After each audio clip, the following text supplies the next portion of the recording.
Hey guys, welcome back to more AFK Journey. In today's video, I wanted to have a bit of a discussion video. As you guys know, I've been giving a ton of feedback to the game, and in a video I made probably 2 videos ago where I was going through my account and why I am not summoning anymore because I don't really see the need on my account, there was a lot of people commenting on the fact of my server, how lucky I am that I can hold like top 20 in Arena as free to play, top 50 in Dream Realm and stuff like that.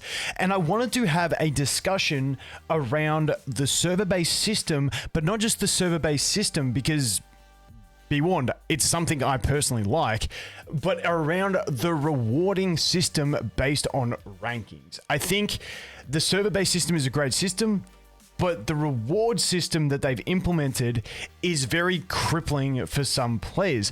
However, we do also have the season, which is another thing that we can talk about on a way that it basically each season revamps it so people can start again in some sort of sense. So there's that whole topic that I want to talk about, and I do want to get your thoughts on it as well as we go through this stuff. So be sure to be active in the comments, leave any thoughts you guys have. I like these discussions type videos where we can talk about stuff in the game and what we would like to see and what we'd like to improve. So first of all, for those that don't know, I think most people do know, but you have character switch over here. So you have different servers that you can log into, and if we go over to create new character here, I have a bunch of new ones because every time I try and test all the codes, I just jump onto a fresh account. But you can see we're up to server 603 at the moment is the max server. I am on server 262. I don't know how frequently these servers are opening up, but you get new servers along the way. Now, I think new servers are a fantastic thing in this game and games like this because they allow new players to come into the game,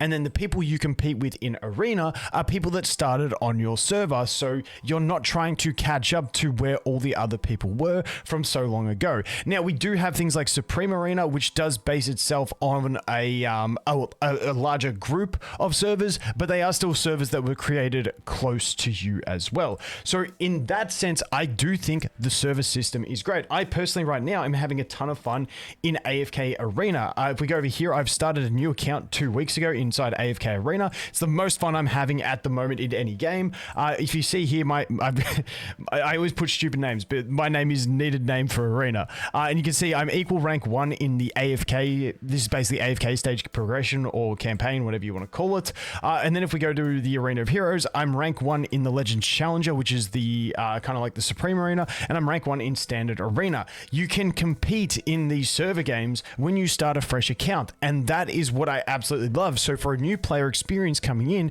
you can come in and not be like the bottom of the barrel and still have some competitiveness. Now, the problem with that is also that people who started at Global who weren't aware of this, you guys know I started my account late, which sucked for the season because I started everything late in the season. But because I started late, I managed to get myself onto a server. And once again, there is a lot of RNG involved. There just wasn't many whales. I think there's like 5 or 6 whales on my server. So it means it's easier for free to play to compete. You can see right now I'm sitting at 19th in Champion Arena. I haven't really, you can see I barely attack. Like I've done, and I'll do a video going through arena defenses and stuff like that in my free to play stuff, but I'm not using anything like really crazy, but I'd rather do that in a whole video and talk about it. But you can see like for the week, and what day are we up to? What day is it? We're almost going into the daily reset for Thursday my time. So I've only done 8 attacks. I've really got to get in here and do these. But basically my defense is holding me up in Champion. And I don't care if I drop below 20. I just want to keep in that top 100.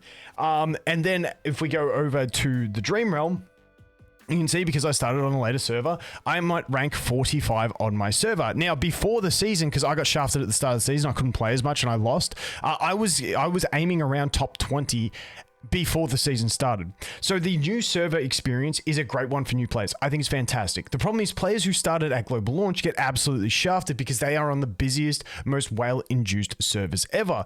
And so that is where we have the problem of reward structures in the game. So this is what I think really needs working on, and I want to hear what you guys think, because I know a lot of people in the general gotcha space, they see a game and it has multiple servers and they go, ooh, multiple server game. I'm not going to play on that. That sounds scummy. One, yes, it is in a way, a way for them to entice new players to spend on new servers, because then you can get that rank 1 and looks flex. But I think it's also fantastic for free to play, because then you can, you know, compete to some extent on the server that you are starting on. So I do think it's like, it's a double-edged sword. Some people will just get turned off by it. I personally do like the system. But once again, the problem is in the rewarding of rankings on the game. I do think as you go up in ranks, you should be enticed with better rewards, 100%. But it is the scaling of those rewards that I think needs adjusting in this game. If we go over to the arena store, if you are in champion, which means you are top 100 on server, and any free-to-play player who started the day of global launch, I don't think there would be any free-to-play player who would be in the top 100 and in champion arena. And that is super crippling, because I'm free to play and I'm able to every week buy out 5 Stargazer tickets, or whatever they call these, the crystals, whatever they're called. That is huge. Normal free to play players who aren't top 100 get 0. I get 5 per week. The discrepancy in that is so massive. It is just like, it's just borderline unfair. Like, when you consider that there is absolutely zero source of income for these things in the game, and the only source you get is dependent on being top 100 in arena on your server, which once again for global players is absolutely impossible. So I think it would be better to see if maybe everyone in the game had the option to buy these things from the shop. 5 per week for everyone. Then you get to champion, maybe you get 7. That is an increase. It is still feels good to get into champion, to get an extra 2 per week. It may not sound like much, but anything is really nice to give you an incentive to push. And then everyone who is playing can still obtain these things if they choose to buy the Stargazers over the heroes. That is the first example of it. I just think, especially with how scarce these bloody things are, opening up, if they want 5 to be the baseline, 5 to everyone in the game, and then have like an extra 2 or something for champion, or extra 3. Hell, even double it. Like, it doesn't matter, but just give everyone access to some. And that is what I would love to see, because it's just absolutely heartbreaking for players when they know this is something that a lot of people can obtain if they started later than them, but they just can't get it. So that is the first thing. The second thing that I want to look at is going to be over in the Dream Realm. Now, the Dream Realm here, if we go to rewards based on rankings, if we drop down to 101 to 200, we are no longer getting Temporal Essence. This is a very, very similar thing where it's like, it's not like a bit of an increase for your ranking. It is like day and night. It is like you either get it or you get nothing. And I feel like that is a bit of a kick in the balls. So once again, the scaling of this stuff, it just feels brutal. So 1 to 10 are getting 4, 11 to 20 are getting 3. I feel like 2 should be the baseline for like all players to get on the Temporal Essence.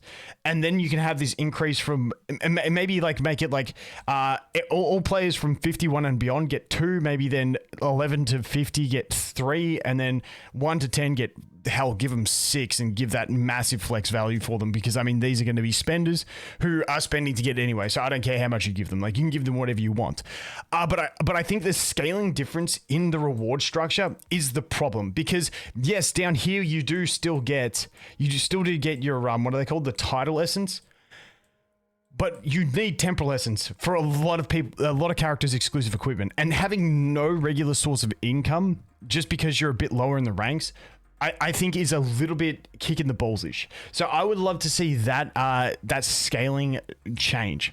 So what I'm going through here is basically that I think leaderboards are great. I think having an incentive to push is great. I think new servers are great so new players can compete. But I think basically gating a lot of the core progression systems, well, Stargazer summons are a core progression system, exclusive equipment, core progression systems, gating those behind a specific rank, which is so harming to your original players of the game, it's just a bad idea. And honestly, like I always in AFK Arena love starting new accounts, like I showed you guys earlier, because it lets you compete and lets you be, you know, right up there. They're less populated servers, often less whales, and you can go in and you compete. Now that one I'm on is like the AFK Arena test server, which is like a different region, which is what I've been begging Journey to go ahead and create, so there's less player base even more. But I do like the server-based system, but it just feels punishing to early players. Now, something else that I wanted to touch on in this topic is something that I think is actually the value in the season. So I think most players can agree this game was doing super well and it was super hype until the season started. And once the season started, everything kind of went downhill. And the game has just not been performing as well. It's not been, for me personally, it hasn't been as exciting. I'm just doing bare minimum logins, keeping my rankings up there, and that's about it. It's more of a chore at the moment than the excitement it was in the preseason phase. Now, the one positive, and I know they're doing a lot of work on balancing out the season and trying to make the season a lot better for the next one. The one positive that I do see in this game that it has due to the season system is that if you have an account, like often in these games, if you had an account and you stopped for a week, there's like just no incentive to come back. Now, currently, if you stop for a week during the season, it's kind of still the same because you just get pushed so far behind that it's impossible to catch back up. For instance, I couldn't grind out the first 3 days of the season. And like I said, I got pushed from top 20 into like top 80. And then I had to work my way back up to top 50 in the Dream Realm. So, but over the long term, if you're a player who played, you know, you gave up, then you see, oh, there's a new season coming. Oh, that looks kind of cool. Maybe I want to play. The one positive that I see in the seasonal system is that if you then come back, you do get that chance to repush. Now, you do have some income that you've lost, and you know you won't have heroes as high of ascension, but you do get that chance to revitalize with the refreshing of the season, go through the fresh power creep systems, because at the moment, like if you haven't been keeping up with Duel's trials and stuff like that, then you're probably a little bit behind. You know, there's a lot of things that you need to unlock in the season. So once again, if you stop for a week during the season, you come back in that season, you're kind of boned, but at least there is that revitalizing factor of the next season. So once again, just recapping, I do like the server-based system. And once again, this was just procced by a lot of the comments that I saw in one of my previous videos. So if you have any other topics you want me to discuss, please let me know. But I love the server-based system in these games. But I think the reward structure for rankings is too harsh, essentially. Like the fact that there is just that cutoff of be top 100 in arena, or you lose 5 stargazers a month income, which is pretty much the only income we have for these things, is incredibly brutal. It's very crippling, and just leaves a bad taste in your mouth. I remember I was in top 100 for ages, and then I dropped out of top 100 for a week, and it felt so bad. So, and once again, that's first world problem because I'm free to play and I'm holding top 100. Like if you were outside top 100 always, and you're watching other free to play players get this stuff all the time, just purely based on what server they started on and the RNG that their server didn't have whales like mine, it's just not a great feel. So that is my wrap up of talking about the server-based system, the rewards-based system, and the ladders. I think ladders are still a great thing. I love having competition in games, but I do think we should leave some baseline rewards that do feel good for every player to keep playing and competing to some extent. But anyway, guys, let me know your thoughts in the comments. As always, thanks for watching. Hope you have an awesome day, and I look forward to seeing the next one. Cheers.